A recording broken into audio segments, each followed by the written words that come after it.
그 국제기구에서 인파이팅이 일어나는 또 다른 한 예를 한번 들어보도록 하겠습니다. 이 포스터는 미국에서 1951년에 만든 포스터입니다.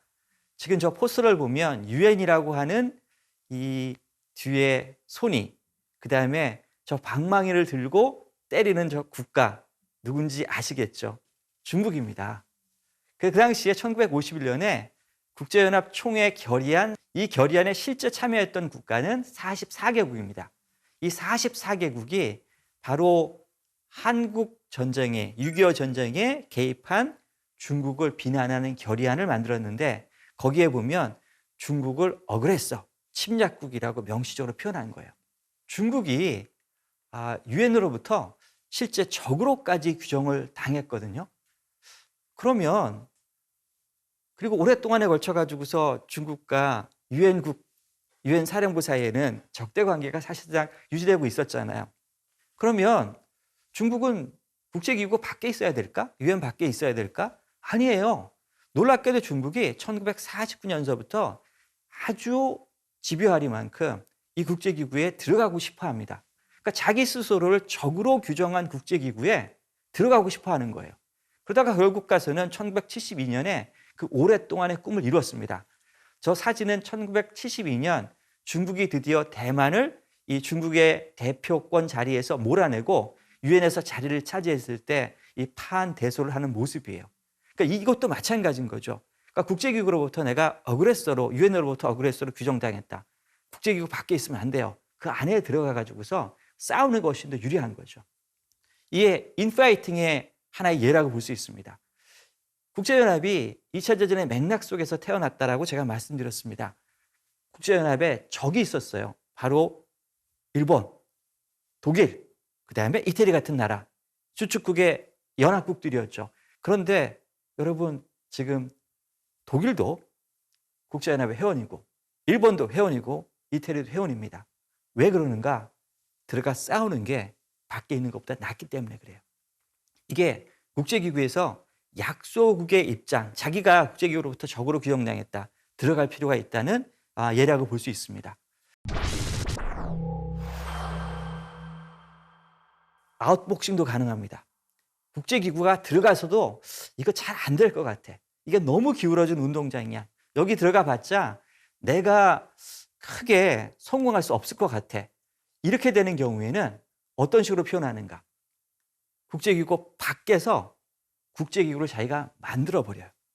이제부터 기존에 있는 국제기구와 다른 의견들을 표명하는 새로운 국제기구가 마련되는 거예요. 약소국의 국제기구가 만들어지는 거예요. 제가 약소국의 국제기구로서 신개발은행, New Development Bank라고 하는 국제기구를 가져왔습니다. 지금 특히 세계 경제에서 G7이라고 하는 국가가 세계 경제를 지금 주도하고 있습니다. 근데 반면에 G7의 반대 대척점에 있는 국가가 우리가 브릭스라고 말하는 국가들이 있습니다. 바로 브라질, 러시아, 차이나, 인디아. 경제 규모 면에서 보면 이 네 개 나라를 무시할 수가 없어요. 물론 이제 G7의 경제 규모를 필적하지 못하지만 이 브릭스가 가지고 있는 지분이 무지 큽니다. 그런데 실제 세계 경제를 규율하는 이 운동장은 우리가 알고 있는 IMF, 월드뱅크 같은 곳이에요. 근데 IMF나 월드뱅크 같은 곳에서는 이 브릭스 이 국가들이 중요한 의사결정을 할 수가 없습니다. 왜냐하면 IMF나 월드뱅크와 같은 국제기구에서는 가중투표제라고 하는 이 의사결정 방식을 사용합니다. 일국 일표제가 아니고요. 여러분이 지분을 많이 가지고 있으면 그 말은 뭐냐면 여러분이 많이 출연을 하면 여러분의 투표권이 많은 거예요.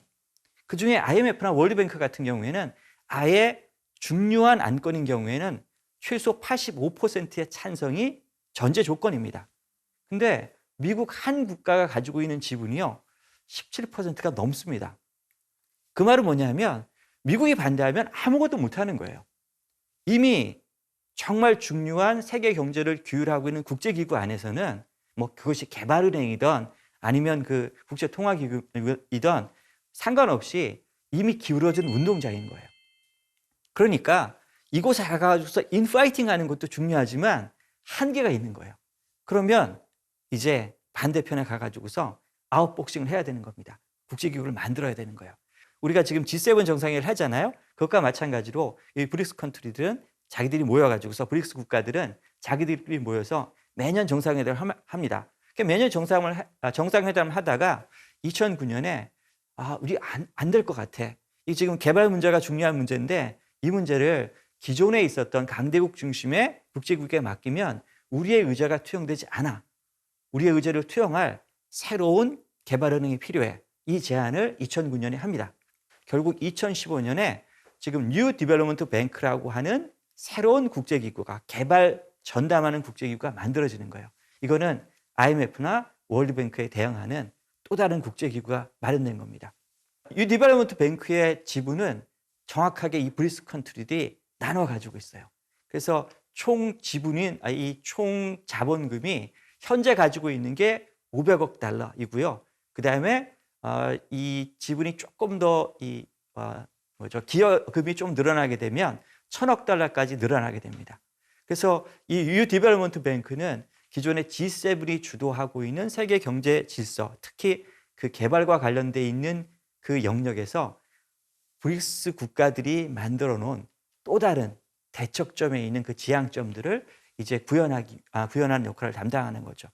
이와 같은 국제기구들이 많습니다. 우리가 이 국제기구들을 남남 협력을 위한 국제기구다라고 말을 해요. 선진국들이 북반구에 있으니까 북지역은 선진국으로 구성되어 있는 국가 전체를 칭하고 사우트, 남쪽은 이 개발도상국가 그룹들을 총칭하는데 개발도상국 국가들이 자기들만의 리그를 만드는 거예요. 그러니까 1970년대 이제 60년대 신생 국가들이 많이 등장을 했거든요. 그 국가들의 입장에서는 기존에 만들었던 국제기구 안에 들어가 가지고서 인파이팅을 하려고 노력했던 거죠. 근데 일국 일표제가 아니라 가중투표제가 작동되는 국제기구에서는 이게 잘 안 됩니다.